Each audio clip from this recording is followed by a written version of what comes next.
오늘 제5계명이라는 제목으로 우리에게 주시는 하나님의 말씀은 출애굽기 20장 12절 말씀입니다. 출애굽기 20장 12절 말씀은 구약성경 112페이지에 있습니다. 함께 읽겠습니다. 내 부모를 공경하라. 그리하면 내 하나님 여호와가 내게 준 땅에서 내 생명이 길리라. 아멘. 어머님들의 은혜를 생각한다면 저희가 만입 있다 하더라도 다 정말 감사할 수 없는, 어머님 없이는 우리가 태어날 수가 없게 되는 것이니까 말할 수가 없습니다. 저희 집에도 어머니 날이 되니까 텍사스에 있는 아들 집부터 해서 며느리부터 해서 과일 바구니부터 해서 선물이 오고, 그리고 또한 여기 가까이 있는 저희 딸네 집 이제 사위도 보니까 이제 카드에다가 이제 용돈까지 봉투가 이렇게 가지고 들어오더라고요. 그래서 제가 물어봤습니다. 아버지 날은 언제냐, 내가. 그러니까 저보고 하는 말이, 아버지 날은 매일이지 않습니까? 매일매일이 아버지 날이래. 나 그거 싫다. 날짜 정해서 나한테 용돈도 주고 좀 이렇게 해주라. 그렇게 했는데, 이 자녀들이 어머니라 그러면 애틋한 마음이 있고 아빠라 그러면 덜 있는 것 같아요. 아무래도. 그게 왜 그러나 생각해 보니까 어머니가 낳았잖아요. 어머니가 낳았는 것이에요. 그러니까 낳았는 거하고, 물론 아버지 날 낳으시고 어머니 날 기르시니 그렇지만 이게 애들한테는 잘 안 먹어 들어가는 것 같아요. 어머니가 낳았는 거예요. 낳았으니까 어머니의 사랑은 목숨을 주는 사랑이잖아요. 아버지도 자식을 위해 목숨을 준다 하더라도 어머니 같지는 않잖아요, 보면. 저도 자라면서 어머니라 그러면 항상 감사한 거예요. 아버지는 돈 버시고 바깥에 나가시고 또 보면서 격려해 주시고 이런 건 있다 하더라도 그 애틋한 그런 사랑은 어머니에게 받는 것이잖아요, 보면. 제가 어릴 때부터 눈이 좋지 않아서 안과에 굉장히 자주 다니고, 밤에 눈이 통증이 심해서 밤에 잠을 자지 못하고 울고 이럴 때 우리 어머님이 어릴 때 저보고 내가 눈을 빼줬으면 좋겠다 하는 그게 지금도 생각나요. 어머니는 그런 마음을 가지시는 것이에요. 그러니까 정말 어머니 날을 우리가 맞이하면서 어머니를 다시 한 번 더 생각해 볼 수 있는 것. 저희가 1년에 한 번 어머니 날이잖아요. 여러 가지 설교할 말씀들이 많이 있지만 그래도 저희가 어머니가 귀한 거 말할 수 없는데도 불구하고 저희가 표현하지 못했던 것, 이러한 것들을 저희가 어머니 주일을 맞이해서 다시 한 번 더, 저도 마찬가지고 우리 어머니는 지금 살아 계시고 저희 아버님은 소천에 했습니다만 다 아시잖아요. 오래되신 분은 다 아십니다. 우리 아버님은 91세 때에 소천하셨고 우리 어머님은 우리 교회에서 가장 연로하신 94세 지금도 이제 살아 계시죠. 그래서 부모에 대한 공경에 대한 설교는 정말 힘듭니다. 누가 부모에게 완벽하게 하는 사람이 누가 있겠습니까? 저도 설교를 준비하면서 돌아보면은 정말 제가 잘못했던 거 다 더 잘할 수 있는데, 저희 아버님 소천하시고 나서, 그러고 나서 제가 집에 아버님 참 영증 사진이 있는데 그걸 보면서도 자주 생각이 나는 것이에요. 좀 더 내가 더 아버지한테 살갑게 다정하게 대할 것인데, 이런 마음도 우리 많이 드는 것이에요. 그러니까 우리 인생은 죽을 때까지 부모를 생각하면 정말 마음속에 후회가 많습니다. 완벽하게 내가 잘했다 이렇게 할 수 있는 사람이 과연 누가 있겠습니까?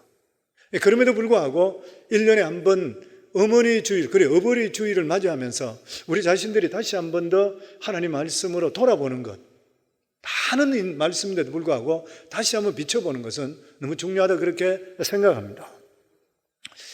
한국은 유교의 영향을 많이 받았잖아요. 그래서 효를 굉장히 강조합니다. 참 좋은 그런 정말 관습인 것이죠. 이 공자님의 효는 모든 윤리와 도덕의 근본이 된다 그랬습니다. 그래서 이 유교의 효는 이 모든, 그러니까 윤리적인 차원으로 가장 높게 생각하는 거예요. 그런데 많은 사람들이, 기독교인들은 부모를 그렇게 공경 안 한다 그래요. 하나님을 공경하지 부모는 잘 공경 안 한다 그래요. 이 잘못된 것이잖아요. 그 사람들이 잘못 알고 있는 것이죠. 또 뿐만 아니라 우리들도 행동할 때 잘못할 때가 많이 있는 것이에요. 기독교는 효의 근원을 하나님께 둡니다. 하나님께 둔다는 거예요. 하나님께 둔다는 말 뜻이 뭐예요? 종교적인 차원입니다. 도덕적인 차원이나 윤리적인 차원 더 위에 있는 것이 종교적인 차원이고, 종교적인 차원은 절대적인 차원입니다. 그래서 성경 잠언에도 보면 내 부모를 즐겁게 하며 너난 어미를 기쁘게 하라, 명령의 말씀이죠. 신명기 27장 16절에는 그 부모를 경홀히 여기는 자는 저주를 받을 것이라. 잠언 20장 20절에 보면 자기의 아비나 어미를 저주하는 자는 그 등불이 유함 중에 꺼짐을 당하리라, 멸망한다는 것이죠. 오늘날 자녀인 같은 부모에게 마땅히 해야 될 도리인데도 불구하고 실제적으로는 그렇게 하지 못할 때가 너무나 많이 있는 것이에요. 그래서 우리가 오늘 이 날을 맞이하면서 다시 한번 돌아봐야 돼요. 근데 하나님께서 십계명을 주셨습니다. 십계명은 굉장히 중요한 말씀입니다. 십계명은 모든 법의 근원인 거예요. 우리가 율법을 하나님께 주셨죠. 근데 율법이 어디서 나왔냐면 십계명에서 나왔습니다. 그러니까 가장 상위 법이 뭐냐면 십계명입니다. 우리 믿는 사람들에게. 이 십계명은 하나님께 주실 때에 선지자를 통해 주신 것도 아니고 영감 받은 자를 통해서 주신 것도 아니고 하나님께서 모세와 이스라엘 백성들 앞에서 하나님께 시내산에 직접적으로 나타나셨습니다. 강림하시고 임재하시며 그들이 직접적으로 하나님 입술의 말씀으로 그들에게 주셨던 거예요. 그래서 십계명을 이야기한다면 법으로 이야기하는 헌법과 똑같습니다. 그리고 우리가 율법을 받았다, 이렇게 살아라 저렇게 살아라, 이런 것들은 민사법, 형사법, 소송법, 이런 것들이 율법입니다. 세부적으로 나와 있는 것이에요. 그런데 이 십계명 중에서 1계명에서 4계명까지는 인간과 하나님 관계죠. 나 외에 다른 신을 두지 말라, 내 이름을 망령되이 일컫지 말라, 어떤 형상도 새기지 말라, 안식일을 거룩히 여기라. 이게 인간과 하나님 관계 율법이잖아요. 십계명, 법이잖아요. 그런데 첫 번째 계명, 하나님의 다른 신을 두지 않게 되는 것을 지키게 되면 다른 것은 자연적으로 지킵니다. 그리고 인간관계와 인간관계 사이에 주셨는 첫 번째 계명이 5계명이잖아요. 내 부모를 공경하라. 자기 부모를 공경하는 자가 도둑질하지 않고 살인하지 않고 이웃에게 거짓 증거하지 않고 남의 것을 탐하지 않게 돼요. 자기 부모를 공경하는 자 어떻게 나쁜 짓을 할 수 있는 것이에요. 그러니까 인간관계에서 가장 중요한 법이 뭐냐면 하나님을 공경하는 것. 그래서 하나님께서는 하나님과 인간관계 중간에 맺어지게 있는 것이 바로 이 부모 공경입니다. 그런데 다른 모든 법들은 보면 십계명에 보면 하지 마라, 하라, 딱 그것밖에 없어요. 하나님은 인간의 말을 듣고 나서 이렇게 하라 저렇게 하라 안 하십니다. 하나님 그냥 선포요. 하지 마라, 해라. 아마 성령의 음성을 들어보신 분들도 똑같습니다. 성령의 음성이 들릴 때 우리들에게 하실 때에 너 이렇게 하면 어떻겠니 이렇게 말씀 절대 안 하십니다. 해라, 어디로 가라, 딱 정확하게 이래 나오지. 하나님은 우리하고 어떤 그런 게 없어요. 뭐 큐티 할 때는 교감할지 모르지만 하나님께서 우리에게 계시 말씀을 주실 때는 바로 그냥 주셔요. 이 십계명이 똑같습니다. 그런데 이 5계명에 대해서는 다른 계명에 대해서는 하라 하지 말라는데 5계명은 주시면서 상급이 따라와요. 부모를 공경하라. 네가 이 세상에 오래 살고 복을 받을 것이라. 에베소서 6장에는 보면 이것이 우리에게 주시는 첫째 약속 있는 계명이라. 딴 것들은 그냥 하지 말고 하고 이래야 되는데 이것만은 하나님께서 우리에게 약속을 주시는 거예요. 그 말씀이 무엇입니까? 가장 지키기 힘든 거예요. 쉬울 것 같은데 제일 힘든 거예요. 그래서 유대 랍비들은 이야기하기를 여기에서 첫 번째 계명이라 하는 그 뜻이 뭐냐면은 이 십계명 중에서 가장 지키기 어려운 첫 번째 계명이라. 성도님, 부모 공경하기 쉽습니까? 절대 안 쉽습니다. 우리가 살인하지 않고 도둑질하지 않고 뭐 여러 가지 이런 것들을 할 수 있어요. 쉽게. 그런데 부모를 진짜 공경하면서 하는가요? 이거 절대 안 쉽습니다. 하나님 그거 아시는. 그러니까 사랑은 내리사랑이 되기 때문에 자식들이 부모를 잘 사랑하지 않아요. 그래서 우리가 이런 날을 통해 다시 한번 돌아봐야 돼요. 우리가 매주 동안 하나님 말씀을 들으며 믿음으로 살아야 되고 하나님을 공경하고 여러 가지 이야기 많은 말씀을 듣습니다. 그런데 1년에 단 한 번이라도 우리가 부모를 어떻게 대하는지, 이미 세상을 떠난 분도 계실 거예요. 근데 혹시 살아보고 계신 분 계시다면 우리가 부모님에 다시 한 번 더 돌아볼 수 있어야 됩니다. 그래서 오늘 하나님께서 내 부모를 공경하라, 이 귀한 말씀을 우리들에게 허락해 주시는 것이에요. 모든 이 하나님의 말씀이 없다면 이 어떤 기준을 삼을 때 기준이 없어집니다. 성도님, 생각 한번 해보세요. 만약에 자녀들이 물어볼 때에 엄마 왜 도둑질하면 나빠? 그렇게 이야기한다면 뭐라 그랬어요? 도둑질이 나쁜 짓이잖아. 그래, 그럼 그것이 왜 나쁜 것이야? 부도덕한 일이잖아. 부도덕한 것이 뭐야? 부도덕한 것은 나쁜 거야. 말이 돌고 돌지 이게 대해서 정확하게 기준을 못 맞춥니다. 그런데 하나님 말씀이 있게 되면 기준이 되는 거예요. 예전에 제가 그런 말씀 한번 드렸는데, 자녀들을 키울 때에 하나님 말씀으로 키우지 않으면 여기서 자라는 자녀들과 말로서 절대 못 이깁니다. 자기들 절대 아이들을 설득 못 합니다. 우리 아이들도 키울 때에 아이들이 자라나잖아요. 영어를 잘하고 우리는 그만큼 영어를 따라가지 못하고 미국 칼춤을 그만큼 잘 알지 못하고 그리고 학교에서 배우고 여러 가지 머리가 굵어지고 이러면 아이들이 부모하고 대화하는데 이게 자기들 생각이 옳다고 생각 따라가는 거 있잖아요. 부모가 그러지 마라 이러더라도 캐캐묵은 옛날 이야기고 시대가 달라요. 그러면 이야기가 잘 안 되는 것이에요. 예전에 우리 어린 막내 아들 데니엘, 지금 목사 됐습니다마는 데니엘이 다른 아이들은 모두 다가 하지 마라 그러면 그냥 그대로 순종을 해요. 근데 이 막내 아들만은 하지 마라 그러면 왜 꼭 묻는 거예요. 그래서 이렇게 하지 마라 그러면 왜가 계속 물고 늘어지는 거예요. 계속적으로. 근데 그 아이에게 우리 집에서 계속 매일 가정 예배를 드렸었습니다. 그러면서 아이들에게 잠언을 읽도록 만들었거든요. 계속적으로.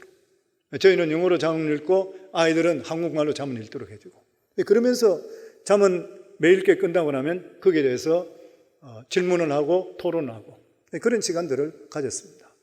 근데 막내 아들이 자기 집에 오기만 하면 옆집에 친구 집에 놀러 가요. 그 조금 떨어진 집에. 계속 놀러 가요. 가지 마라. 그러면 why?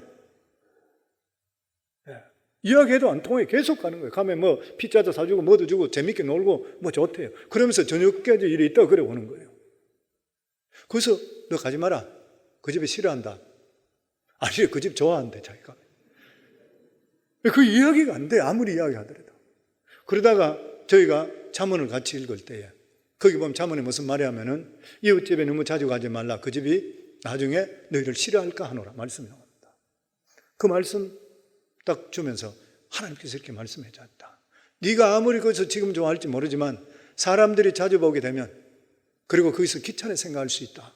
인간이라는 것은 서로 간에 너무 가까워지면 문제가 생길 수가 있으니까 적당한 간격을 두고 두는 것이 너무 좋다. 성경이 말씀했지 않나. 그리고 성경을 보는 거예요. 성경이 있네. 그러고 나서 그 다음날부터 딱 끊어버리더라고요. 그래서 우리가 살아갈 때에 아이들에게나 우리 어떤 관계 속에 하나님 말씀으로 기준을 잡아주지 않게 되면 우리가 어떤 기준이 생길 수가 없는 것입니다. 그래서 이 프랑스의 사상가 사르트르는 그런 말을 했습니다. 하나님이 없다면 모든 것이 허용된다. 무슨 말인 것이요? 하나님이 없다면 짐승같이 산다 하더라도 누가 뭐라 그러는 것이요?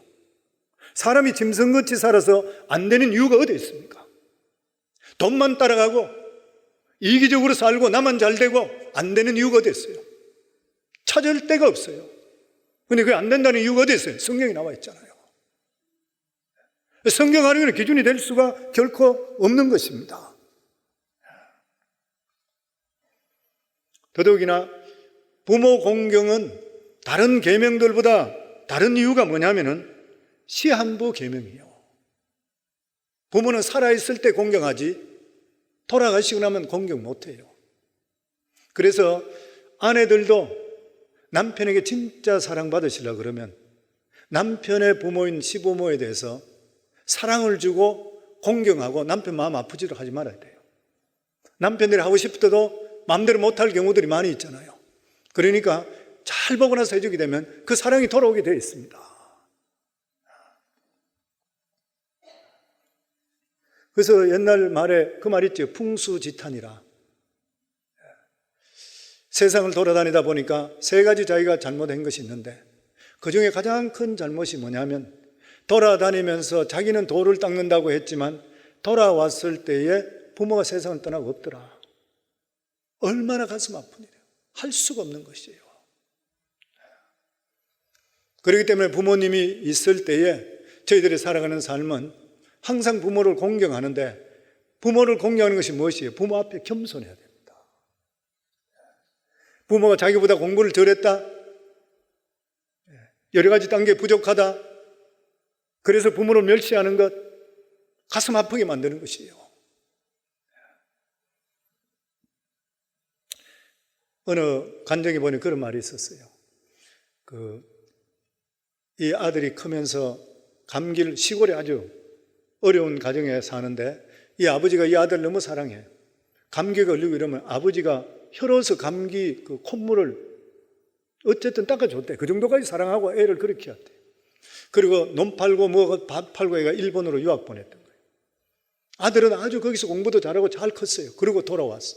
오니까 그 당시만 하더라도 공부한 사람이 많지 않으니까 이 정부의 어떤 높은 지위로 올라가는 거예요. 사람들이 다 그 사람 받드는 것이에요. 근데 이 아버지는 시골에서 농사 짓고 아주 가난하게 아직 살아요. 논밭 다 팔아가 자식한테 대고 가진 것도 없어요. 그래서 아들 보고 싶어서 서울에 올라왔는 거예요.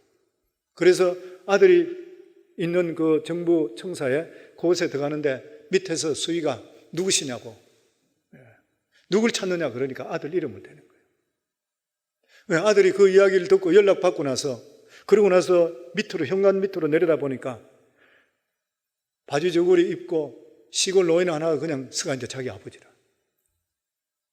사람들이 누구세요? 누구 왔습니까? 그러니까 자기 집에 있는 머슴이 왔다 그러더래요. 아버지를. 부끄러운 거예요. 내가 이만큼 장소에 돼 있는데 이 아버지 때문에 내게 왔다는 것을 생각하지 못하는 거예요. 우리 그럴 때 있잖아요. 생각이 어리게 되면 그럴 수가 있는 것이에요. 그리고 이 아버지는 그 길로 내려갔고, 그리고 시골에서 외롭게 계시다가 돌아가셨어요. 그런데 그 목사님이 간증입니다. 목사님이 그리 이야기해요. 자기의 상담을 왔는데 결혼해서 결혼의 첫 번째 실패, 두 번째, 세 번째 부인하고 살아. 근데 그 중간중간 아이들을 낳았는데 재산은 많아요. 돈도 많고. 근데 이 자식들이 서로 간의 유산 때문에 싸우고 찢고 하는데 그 고통은 말할 수가 없어서 목사님한테 와서 그렇게 했대요. 내가 우리 아버지한테 했던 그것에 수십 배 내가 받고 있습니다. 성령 하나님 살아 계셔요. 믿으세요? 저희들은 수시로 느낍니다. 하나님 살아 계시고. 이렇게 해라, 저렇게 해라. 어제 제가 들었죠. 저희 아내에게. 금요일 날이었던 것 같아요. 토요일인지 금요일. 저희는 새벽기도 오게 되면, 새벽기도 하고 나면 대체적으로 많이 성도들하고 상담을 합니다. 그리고 상담할 분 있으면 새벽기도 끝나고 나서 우리가 상담해 줄 때는 새벽기도 때 많이 나오라 그래요. 그래서 상담을 1시간, 2시간씩 뭐 식사도 하면서도 하고 여러 가지 많이 해요. 저희 아내가 이제 새벽기도 끝나고 그리고 상담을 했는 거예요. 시간이 오래 걸렸어요. 또 그날 굉장히 바쁘게 하다가 저녁에 그 자기가 하는 기도가 딱 정해져 있습니다. 성도님 중에 사업하는 성도들 14가정 중에 딱 리스트에 들어가 있는 사람이 있고, 아픈 사람들 뭐 하는 사람 교회 뭐 쭉, 그리고 자녀들 기도 쫙 들어가고, 그게 딱 끝나야 돼요. 거기에 자기가 하는 딱 기도를 보면 한 번도 하루도 안 빠져요.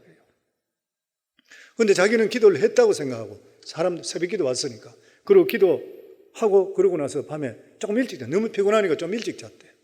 일찍 잤는데 신기한 체험하는 것이, 밤에 하나님께서 너 기도 안 했다 깨우는 것이에요. 그래서 잠결에 내가 기도를 안 했나? 아침에 기도했는 것 같은데 가만히 생각해 보니까 그걸 보니까 기도를 빠졌더래요. 그래서 너무 피곤하니까 잠길에 일어나가지고 하나님 기도하는 거예요. 다 손꼽으면서.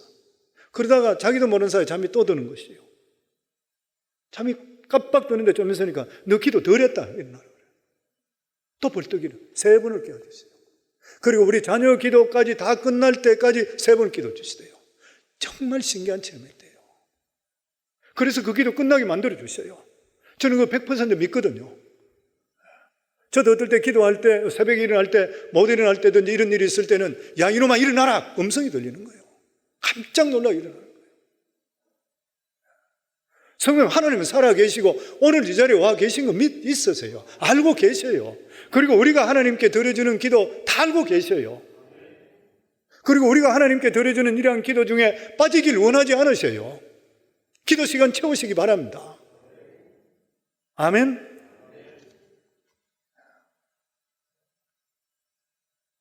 그리고 부모를 공경하는 것은 부모한테 순종하는 것이잖아요.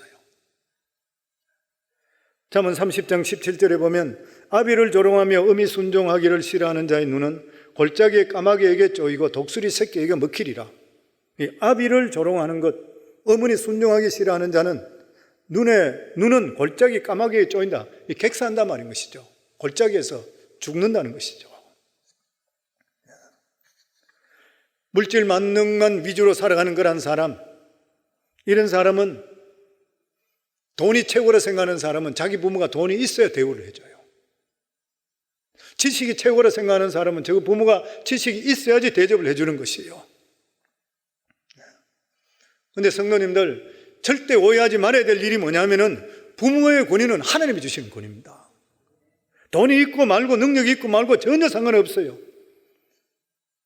부모에게 주시는 존귀함과 권위는 하나님께 부여하는 것이에요. 우리가 잘 알고 있듯이 노아 시대 때 어떻습니까? 노아가 술이 취했어요. 포도주를 취해서 아예 아랫도리를 그냥 벗어버리고 그냥 잠을 들었던 것이에요. 그랬을 때 함이 어떻게 했습니까? 와서 저 아버지 조롱했어요. 우리 아버지 하체 다 드러내놓고 나서 술 취해가 넘어졌다.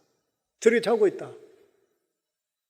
근데 그 아들 야벳과 셈은 그 동생을 꾸짖고 나서 자기 아버지의 수치를 보지 않기 위해서 천으로 가져와서 뒤로 물러가면서 덮었습니다. 그러고 나니까 노아가 일어나서 어떻게 했습니까? 함을 저주했잖아요. 실제로 자기가 잘못했어요. 그럼에도 불구하고 이 아버지의 허물을 덜쳤던 함을 저주합니다. 그리고 야벳과 셈은 엄청스럽게 복을 주는 거예요. 하나님이 주시는, 아버지를 통해 주시는 놀라운 축복과 특권인 것이에요. 그리고 이렇게 부모에게 순종할 때에 무조건 순종이 아니라 주 안에서 순종하라 그랬어요. 에베소서 6장 1절에 보면 자녀들아 너희 부모를 주 안에서 순종하라. 주님 안에서 순종하라. 부모에게 순종해야 되지만 부모보다 더 높은 분이 누구냐? 하나님이시요.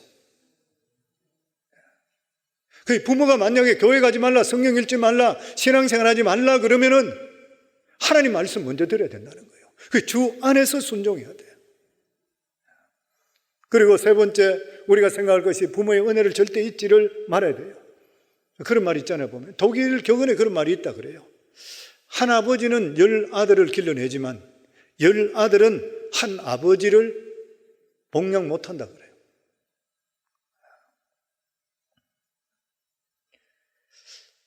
부모는 자식을 위해서 다 줍니다. 저도 자식들이 있으니까 그런 마음이 자식들한테 정말 다 주고 싶잖아요. 그런데 자식은 안 그렇다는 것이에요. 부모는 자식한테 아무리 줘도 아까운 거 모르잖아요. 어느 교회 목사님이 목회를 거기서 오래 하시다가 은퇴하게 됐어요. 그러니까 그 교회의 중직자들이 모여서 우리 목사님 수고 많으셨으니까 우리가 목사님한테 집을 하나 사드려야 되겠다. 이래서 교회에서 목사님께 아파트를 하나 사드렸대요. 사드리면서 은퇴를 하시니까 목사님, 그러면서 집 문서를 가져와 주면서 목사님, 저희가 목사님 너무 감사해서 목사님에게 아파트를 하나 샀습니다. 집을 샀습니다. 근데 목사님, 저희가 약속할 게 있습니다. 그게 뭐냐면 이 문서 절대로 자식한테 주지 마세요. 만약에 이게 집 문서를 자식한테 주면 목사님 길에 나앉습니다. 목사님 가진 것도 없잖아요. 그러니까 목사님 알겠다. 그러고 받았대요. 그런데 얼마 안 있다가 큰아들이 사업하다가 어려움이 왔는 거예요. 은행에서 돈을 빌려야 되는데 담보가 없어 돈 못 빌리니까 아버지한테 찾아왔어. 실제로 있었던 일이에요. 아버지한테 찾아왔어. 아버지, 집문서 좀 주셔야지 제가 은행에서 돈을 빌릴 수 있겠습니다.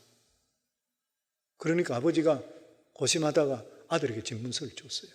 그리고 아들이 그 돈을 빌려가지고 사업하다가 왕창 망해서 미국으로 도망가 버리고 아버지는 실제적으로 길에 나앉았다 그래요. 그래도 이 목사님 부부가 아들 원망 안 하더래요. 아들 원망 안 하더라는 것이에요. 예전에 신문에도 났던 거란 이야기요. 어떤 경찰이 쓰레기통 쪽에 가다 보니까 큰 쓰레기 백이 있는데 움직이길래 오픈해 보니까 75세 먹은 중풍병 걸리는 노인이 거기 들어있어요. 그래서 경찰서에 와서 여러 가지 이야기하니까 자기 이름도 이야기하고 자기 그것도 이야기하고 다 이야기해요. 근데 이렇게 버리는 자식이 누구냐고 이름 내려가지고 절대로 이름 이야기 안 하더래요. 아들 이름이 누구냐? 절대 이야기 안 해요. 그래서 거기서 요양원으로 보냈대요. 노인 케어해주는 보냈는데 거기에 있으면서도 죽을 때까지 자기 자식 이름 이야기 안 했대요. 그리고 죽었대요. 이게 부모 마음이잖아요. 부모는 자식이 잘 되는 것밖에 원하는 거 없잖아요, 보면. 그 부모가 우리에게 베푸는 그 은혜를 생각한다 그러면 우리가 못할 게 어디 있어요. 우리가 예수 믿는 사람 진짜 생각해 봐야 됩니다. 마가복음 7장에도 보면 이 유대인들도 문제가 뭐였었냐 하면은 이 10계명에 5계명에 부모를 공경하라고 했는데 이 부모 공경이 쉽지 않잖아요. 그러니까 하나님께 가서 부모 이름으로 헌금을 하는 것이에요. 적게 하든 많이 하든 어떻게 좀 하는 거예요. 그러고 나면은 그것으로 해서 부모에게 했는과 똑같이 쳐준대. 고르반이라고 나와요. 고르반. 왜 너희는 부모에게 주지 않냐 하면 나는 하나님께서 고르반, 예수님께서 얼마나 신랄하게 이야기하는지 모릅니다. 너희들은 고르반 그러고 나서 부모는 돌보지 않는 것, 너희는 믿음이 있고 하나님 말씀 행한다 그러면서도 불구하고 너희들은 볼 때 완전히 위선적 가속적이구나. 우리 예수 믿는 사람이 그래 될 가능성이 많은 거예요. 성도님들 교회에 우리가 10의 1조는 우리 돈이 아니기 때문에 하나님께 반드시 내셔야 돼요. 그렇지만 다른 것들을 통해서라는 차라리 덜 하시더라도 부모 공경하셔야 돼요. 주위 사람들한테 볼 때도 그렇고, 제가 그런 이야기예요. 사업하시는 분, 특별히 사업하실 때에 일하는 종업원들, 그냥 교회에 어떤 분들이 그런 분들이 계세요. 성도님들 보면은 교회 11조 열심히 하고 교회 헌금 열심히 해요. 근데 실질적으로 사업장에 가보면 직원들이 너무 힘들어해. 계속 바뀌고. 물론 안 좋은 직원도 있지만, 그래서 그렇게 이야기해요. 설교할 때 자주 이야기하잖아요. 11조는 정확하게 하시더라도 하나님께 드리는 그 마음을 가지고 주위 있는 사람들한테 베푸세요. 하나님만 생각하지만 하나님 당연히 생각해야 되지만 살아가는 삶의 주위도 돌보세요. 부모님도 똑같잖아요. 부모님도 우리가 살 때 믿음 생활 정확하게 하시더라도 자식에게 하는 만큼의 조금이라도 해서 부모를 돌볼 수 있다 그러면 얼마나 좋겠어요, 부모들에게.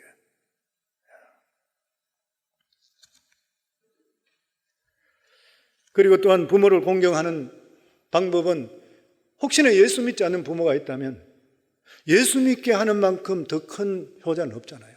천국 가게 하는 것. 혹여나 성도님 중에서 아직 부모님이 예수 믿지 않는 분이 있다 그러면 결사적으로 매달리세요. 어머니 예수 안 믿으면 큰일 나요. 아버지 예수 안 믿으면 안 돼요. 제 이야기에 죄송하지만 저희 아내에게 제가 감사한 게 우리 어머니는 불도 지금 아마 설교 듣고 계실 거예요. 불도가 워낙 세서 보살과에 속했던 그런 보살이 이름 받잖아요. 불교는 오래되면. 그런데 절대로 교회 안 오셔요. 너는 예수 믿고 천당 가라. 나는 부처 믿고 나서 극락 간다. 저 이야기가 안 돼요, 저희들은. 그런데 어머님이 몸이 좀 안 좋고 이럴 때에 저희 아내가 어머니한테 찾아가서 거기서 펑펑 울면서 어머니 붙들고 나서 어머니 예수 안 믿으면 지옥 가요. 막 울더라고. 그래서 어머님이 워낙 우니까 며느리가 그러니까 어머님이 있다가 됐다고 하면 울지 마라. 내가 교회 가면 안 되나. 그러고 나서부터 어머님이 교회 오시기 시작합니다. 사람이 영혼 구원만큼 더 귀한 게 어디 있어요? 제가 어제 토요일 날 새벽 기도 때 설교 끝나고 그런 말씀을 제가 드렸습니다. 저희 우리 교회 이돈 장로님 같으면 얼마나 귀해요. 믿음의 사람이잖아요. 근데 일찍 가셨어. 많은 사람들 앞에 말씀 전가하시고 참 귀해요. 우리 황수환 박사 장로님 우리 사돈이잖아요. 우리 처형 우리 조카 시아버지 되잖아요. 그리고 가까이도 만나고 대화하고 진짜 괜찮은 분이에요. 정말 깨끗하고 순수한 분이에요. 요즘도 그분 강의하고 이런 것들 저희 아내가 듣는데 들어보니까 너무 좋아요. 그러면서 제 마음속에 저는 자문하는 게 많습니다. 하나님, 저런 분 일찍 가셨잖아요. 진짜 귀한데. 나는 거기에 비한 것 같으면 아무것도 아닌데 제가 지금까지 살아있네요. 그러면 제가 하나님께 기도했어요. 근데 갑자기 제 마음속에 하나님께서 저에게 성령의 음성식으로 들려주신 게 뭐냐면 선교사 한 사람 파송했잖아. 딱 그 말씀하세요. 근데 전혀 생각도 못 했거든요. 선교사 한 사람 파송했잖아. 그러니까 하나님께서는 믿는 사람 수도 없이 많은 사람들에게 믿음을 더하는 것보다 지옥으로 떠주는 영혼 한 사람을 구하는 게 하나님 더 크게 생각하시는 거예요. 그 우리 교회에서 선교사 얼마나 파송 많이 했어요. 하나님이 진짜 그걸 기뻐하시구나. 그러니까 성도님들, 부모님들 예수 믿지 않고 자녀들 예수 믿지 않는다면 그 부모님, 자녀들 예수 믿게 하는 만큼 더 큰 일은 없어요.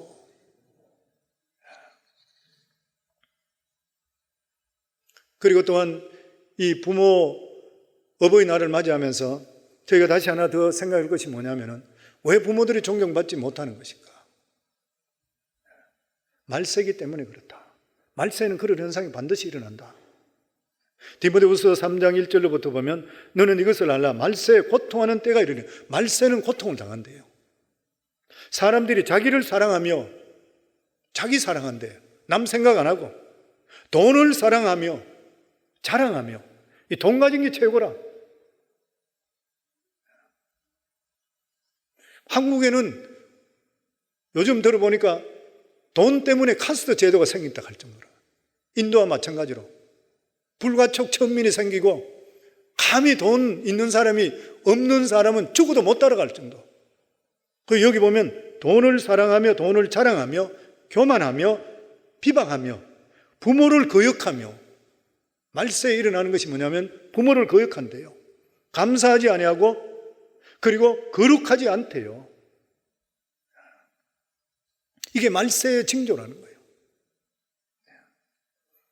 그리고 부모가 자녀들에게 존경받지 못하는 그러한 이유가 뭐냐면은 부모가 도덕적으로나 영적으로 바로 서 있지 못하기 때문이라. 이거 부모 책임이라는 거예요. 부모는 도덕적으로 바로 살아야 됩니다. 자녀들 볼 때에 부모들이 바른 삶을 보여줄 수 있어야 돼요. 그리고 약속을 목숨같이 여기셔야 됩니다. 자녀들에게 나이가 저희가 들면서 저희도 자녀가 있으며 결혼하는 것을 결혼할 때 사돈을 구할 때에 가장 먼저 도는 게 뭐냐면 사위를 볼 것 같으면 아버지를 보고 그 집에 며느리를 보려고 그러니까 그 집 어머니를 보는 거예요. 왜냐하면 그대로 봤기 때문에 아이들은 본대로 그대로 따라가게 돼 있답니다. 이 폴 마이어 교육학자가 말하기를 아이들의 인격의 85%가 6세 전에 형성한대요. 아이들이. 그런데 이때가 부모하고 같이 있는 그런 시기인 것이에요. 그 부모들이 신앙적으로 바로 살게 되면 자연적으로 아이들이 따라오게 되어 있습니다. 그래서 늘 우리 성도님 말씀드리듯이 아이들 앞에서는 교회의 좋은 일, 목회자의 좋은 일, 우리 장로님, 권사님 좋은 일 이야기하셔야 돼요. 그렇지 않게 되면 애들이 떠나버립니다.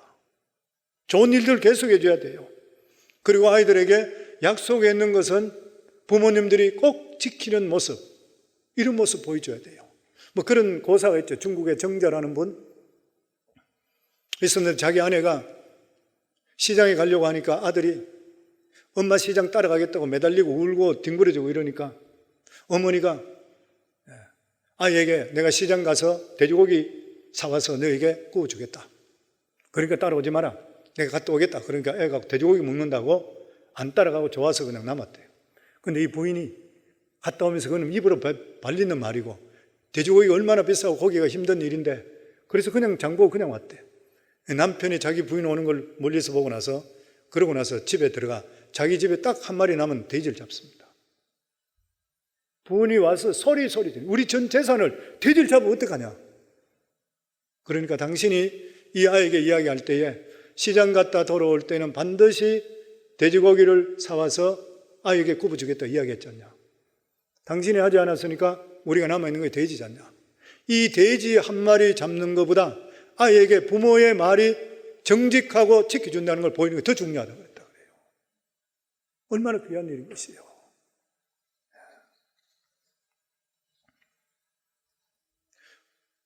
부모는 자식들에게 선한 영향을 끼쳐야 됩니다. 물론 그렇게 하고 싶어도 못하는 경우 있지만 생각하시고 하셔야 돼요. 그래서 우리 성도님 이야기 하잖아요.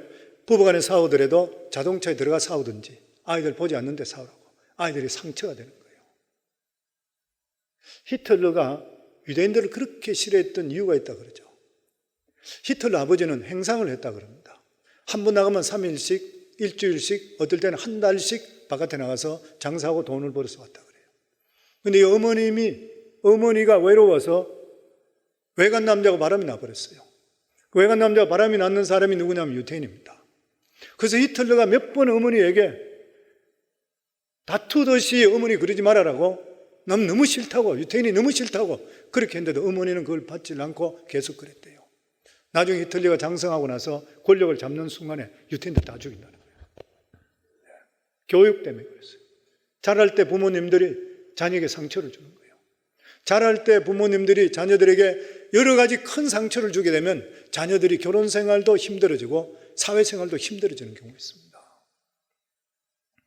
그리고 뿐만 아니라 부모님들은 신앙적으로 본이 돼야 돼요.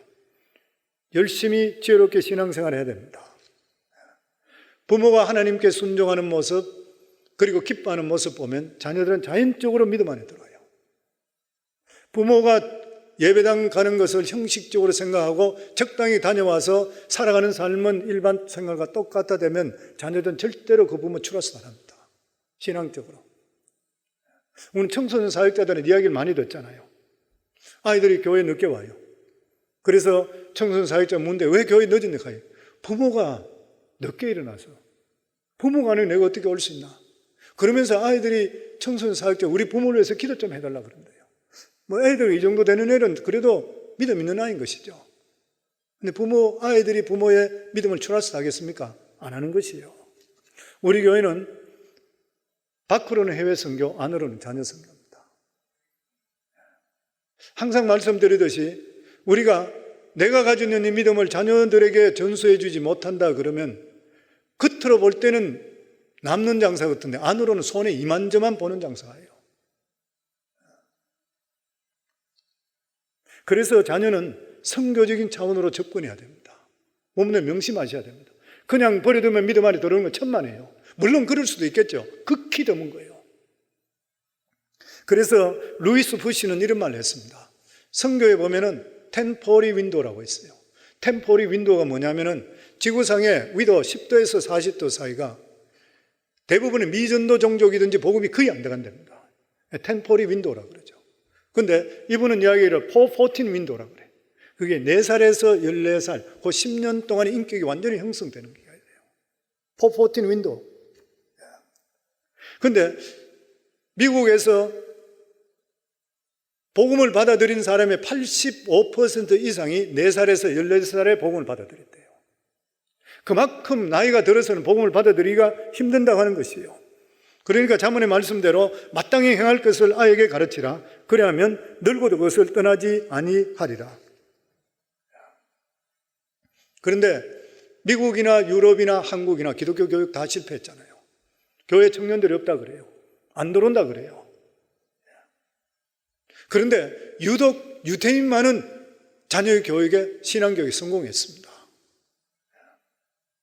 그러니까 성경에 나와 있는 말씀대로 돌아도 복을 받고 나가도 복을 받아요. 유대인들이 전 세계에 최근에 그 리서치 해보니까 1400만에서 1650만 정도까지 된대요. 1650만 정도 되는 것이 한쪽 편이 유대인이 아닌 사람까지 합쳐서 부부간에 1650만까지 된대요. 그런데 유대 나라에 사는 유대인들이 600만 정도, 그리고 미국에 살고 있는 유대인들이 580만이고, 그리고 다른 나라에 134개국에 흩어져 있대요, 유대인들은. 그런데 전 세계에서 노벨상 수상의 유대인이 22% 이상 된대요. 다른 나라까지 다 합치면 그건 한 30% 이상 된대요. 인구 비율의 100배가 일당백하는 것이에요. 그리고 하버드든지 아니면 아이비리그의 대학원생 중에 30%가 유대인이래요. 그리고 교수의 40%가 유대인이라 그럽니다. 그리고 지금 IT 산업을 이끄는데 IT는 유대인이 없으면 IT가 세상에 존재하지 않는데요. 그러면서 기록이 나와 있는데 보니까 구글의 창업자인 레리 페이지, 유대인이에요. 페이스북의 마크 주커버그, 유대인이에요. 그리고 오라클의 레리 앨리슨, 마이크로소프트의 코창업자 스티븐 발머, 델 컴퓨터의 마이클 델, 다 유대인들이에요. 보면 인텔 창업주 앤드루 그루버, 헝가리 태생이면 이민 왔던 사람이에요. 유대인인 것입니다. 퀄컴, 너무나 잘 알잖아요. 퀄컴의 창업자인 어윈 제이콥스도 MIT 교수이면서 유대인입니다. 정권시장 정보를 실시간으로 스트리밍하면서 억만장자 되었는 마이클 블룸버그, 유대인이에요. 전 세계 경제를 이끌고 있습니다. 뿐만 아니라 영화 산업도 마찬가지예요. 영화 산업은 상상력과 창의성의 결정체잖아요. 영화는 그렇잖아요. 그런데 영화사에 이 유니버셜 스튜디오, 패러마운트, MGM, 워너브러더스, 콜롬비아, 20세기 팍스, 전체 제일 큰 회사들 다 유대인들이 창업자입니다. 1995년도에 세웠는 드림웍스의 스티븐 스필버그, 제프리 카첸버그, 데이빗 게펜 다 유대인들이에요. 이 사람들이 이끌고 있는 거예요. 전체를 보면은. 현재 할리우드의 대부분의 영화 제작자는 유대인들이 운영하고 있다 그래요. 백화점 메이시부터 해서. 이런 자녀들이 이렇게 할 수 있던 그런 이유가 뭐냐면 어릴 때부터 하나님 말씀으로 키웠어요. 성경에 보면은 이 다니엘이든지 사드락과 메삭과 아벳느고 바벨론에 잡혀갔잖아요. 근데 이때 아이들이 나이가 몇 살이었냐면은 4세에서 14세 사이였다 그럽니다. 근데 이 아이들이 어릴 때에 하나님의 말씀으로 교육받았기 때문에 그렇게 찬란한 문화였었던 바벨론 문화가 이 사람들을 잡아내지 못했어요. 그걸 그냥 유지할 수 있었는 거예요. 유대인들은 자녀 탈선을 어떻게 막을 수 있냐 하면은 교육이 틀린다 그래요. 미국과 한국은 특별히 미국 교육에 따라 들어갔습니다. 미국 교육은 어떤 교육이냐면은 자한주의 교육이라 그래요. 그런데 유대인의 교육은 뭐냐면 세대 차이가 없는 교육이라 그래요. 그런데 자한주의 교육의 이 특징이 뭐냐면은 아이들 원하는 대로 해주라. 그 교사도 아이들을 가르치는데 보조 정도 역할밖에 안 하는 것이에요, 보면. 이런 교육을 받기 때문에 아이들을 원하는 대로 해주라 그러니까 자기 중심적이고 자기 이기적이 돼요. 아이들 데리고 부모님들 음식점에 가더라도 아이들 뭐 원하느냐 이렇게 묻지, 아빠 뭐 원하느냐 묻지 않잖아요. 집에서도 반찬 주더라도 아이들이 다 쥐쑤시난 거 아빠 먹는 경우도 있어요. 어떤 집은. 전부 아이들이 빚은 거예요. 그런데 유대인들은 아이들 원하는 대로 하는 것이 아니라 조상이 했던 대로 해라 그런대요. 조상이 했던 대로. 아브라함 하나님, 이삭의 하나님, 야곱의 하나님, 그리고 모세가 어떻게 했는지, 어려서 어떻게 가르쳤는지, 바로 구약의 법도와 율례인 것이에요. 그렇기 때문에 항상 그들의 기준은 성경에 있기 때문에 세대 차이가 없다고 하는 것이에요. 그래서 그들의 가장 큰 권위는 하나님이시고 그 다음이 조부모, 그리고 아버지, 엄마 이런 식으로 내려온대요.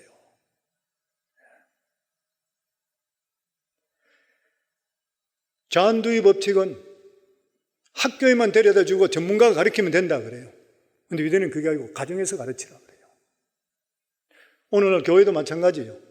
성도님들이 집에서는 신앙생활 아이들 못 가르치고 믿음 생활하는 거 안 보여주시고 교회에다 그냥 드랍만 하시면 다 되는 걸 알아요. 실제적인 교육은 집에서부터 시작될 수 있어야 됩니다. 그런 말이 있습니다. 3대가 세대 차이가 없으면 영원히 세대 차이가 없다 그래요. 그래서 요엘서 1장 3절에 보면 너희는 이 일을 너희 자녀에게 고하고 너희 자녀는 자기 자녀에게 고하고 그 자녀는 후세대에 고할 것이라. 성도 이 말씀이 굉장히 중요합니다. 저희들은 자녀에게 그렇게 이야기합니다. 나는 너희들 책임졌다. 왜냐하면 우리 세 자녀 다 예수 믿고 그리고 다 우리 사위나 며느리나 다 예수 믿고 그러니까 너희들은 너 자녀 책임져라. 너희 자녀들한테 이야기할 때 그 다음 자녀는 그 다음 자녀가 책임져라 그래라. 왜냐하면 성경 말씀에 너희는 이 일을 너희 자녀에게 고하고 너희 자녀는 자기 자녀에게 고하고 그 자녀는 후시대에 고할 것이라. 성도님, 이 세상에 믿음만큼 더 중요한 게 있어요? 하나님만큼 더 중요한 것이 있습니까? 우리를 구원해 주시는 우리의 구원자 되실 뿐만 아니라 우리에게 복의 근원 되시는 분이 여호와 하나님 아버지신 거예요. 이보다 더 중요한 일은 없는 것이에요. 유대인들이 자녀들을 가르칠 때 그런 이야기 한다 그래요. 너희는 남들보다 뛰어나라 이렇게 절대 욕 안 한다 그래요. 우리 한국 부모님들은 1등 해라 2등 해라 막 이런 것으로 다투잖아요. 근데 절대로 그렇게 안 가르친대. 남들보다 뛰어나라가 아니라 남들보다 달라져라 그렇게 욕한대요. 남들보다 다르기 때문에 창의력이 생기는 거예요. 남들보다 다르기 때문에 IT가 나오는 것이고 남들보다 다르기 때문에 영화가 나오는 거예요. 그냥 공부해서 1등, 2등 다투는 그게 문제가 아니라고 하는 것이에요, 보면. 그래서 유대인 격언에는 이런 말이 있답니다. 형제의 머리를 비교하면 양쪽이 다 죽는다. 그러나 형제의 개성을 비교하게 될 때는 다 살릴 수 있다 그래요. 사람마다 개성이 다 틀려. 그걸 인정해주고 격려해주면 다 살 수 있다는 거예요. 오늘 어버이날을 맞이하면서 부모 홍경입니다. 시작할 때도 말씀드렸지만 목회자인 저도 되돌아보게 되면은 부모한테 대해서 이렇게 하지 말았어야 되는데 이렇게 후회되는 게 참 많이 있습니다. 더더욱이나 부모님들 좋아하는 것들을 더 해주지 내가 좋아하는 식으로 부모를 이끈 것이 있는 것 같아요. 그런 것들이 마음속에 아픈 거예요, 보면은. 그래서 그런 예가 있습니다. 도시에서 아주 효자로 소문난 사람이 있었어요. 그런데 소문이 들리기를 어느 시골에 있는데 그 효자 진짜로 효자로 소문났다.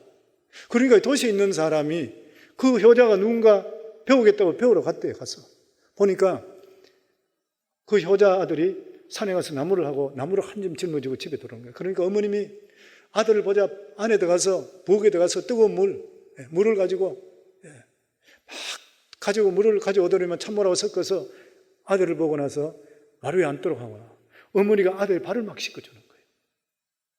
그 아들은 가만히 있고 어머니는 막 기뻐서 그걸 씻어주고 있는 거예요. 그러니까 이 도시의 효자가 보고 나서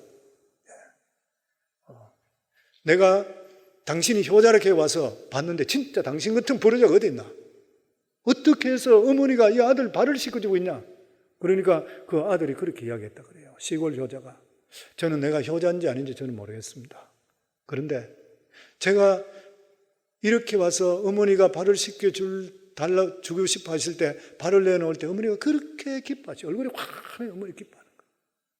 그 소리를 듣고 나서 이 도시의 효자가 깜짝 놀라면서 자기를 돌아보는데 자기는 어머니한테 맛있는 것 좋은 것 다 대주는데 그런데 어머니가 한 번도 얼굴에 기쁨 얼굴이 없었는 거예요. 왜냐하면 아들이 자기 식으로 대했던 거예요. 어머니가 원하는 걸 했던 것이 아니고. 저는 이것을 들어보면서 생각할 때 보면 우리가 부모한테 한다고 하는 것을 내 식으로 했는 게 아닌가. 부모가 기뻐해야 되는데 내 체면이나 아니면 내 방법대로 했는 것이 없는 것인가. 돌아보는 그러한 계기가 되었습니다. 사랑하는 성도님들, 우리가 일반적인 믿음의 설교나 이런 것은 매주 들을 수 있는데 부모에 대한 설교는 일반적으로 한 번이에요. 어머니날, 어버이날. 그런데 성경 말씀에 보면은 다른 어떤 말씀을 지키는 것보다도 부모 공경하는 것이 장수하고 복이란 복은 다 받겠다는 하나님의 약속된 말씀입니다. 그래서 다른 어떤 것보다도 부모 공경하시고 또 뿐만 아니라 자녀들에게 믿음적으로 잘 양육해서 정말 대대로 하나님께 주시는 복을 받을 수 있는 우리 성광교회 성도님 다 되기를 주 이름으로 축원합니다. 우리 이 시간 합심해서 하나님께 기도합니다.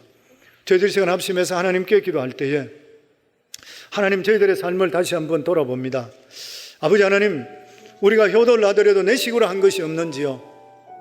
그리고 우리는 신앙생활을 잘한다고 하는데도 불구하고 부모님한테 공경하는 거 소홀히 한 것이, 아버지 하나님, 우리 자신들을 한번 돌아보면서 다시 한 번 더 믿음적으로 정립되고 부모의 공경을 정립할 수 있는 저희들에게 하시고, 우리 자녀들에게 도덕적으로나 신앙적으로 우리가 귀감이 되는 삶을 사는지요, 한 번 더 다시 돌아보는 그러한 어버이 주일이 될 수 있는 저희들이 될 수 있도록 하시고, 다시 한번 결단하는 시간 되게 해 주시옵소서. 오늘 이 시간 주여 세 번 부르며 하나님께 기도합니다. 주여, 주여, 주여. 아버지 감사합니다. 오늘도 이 시간 하나님 아버지 은혜 감사합니다. 오늘도 사랑하는 귀한 성도들 아버지 전에 나와 말씀을 받습니다. 하나님 아버지 5계명인 부모 공경, 아버지 이것이 약속 있는 첫 계명이라 했습니다. 그만큼 쉬운 일이 아니기 때문에 그렇다고 했는데, 가장 쉬워야 되는데도 불구하고 우리가 부모에게 마음을 두지 못한 것들 깨닫게 하여 주시고, 새롭게 우리가 부모님을 다시 한 번 더 공경할 뿐만 아니라 저희들의 삶을 돌아보고 자녀들에게 도덕적으로나 윤리적으로 바른 부모가 되게 하여 주시고, 믿음적으로 신앙적으로 귀한 믿음의 유산을 남길 수 있는 우리 부모가 되는 것을 결단할 수 있는 귀한 시간 될 수 있도록 해 주시오. 자손의 복을 받을 수 있는 우리 성광교회 성도들이 다 될 수 있도록 축복해 주시옵소서. 예수님 이름으로 기도하옵나이다. 아멘.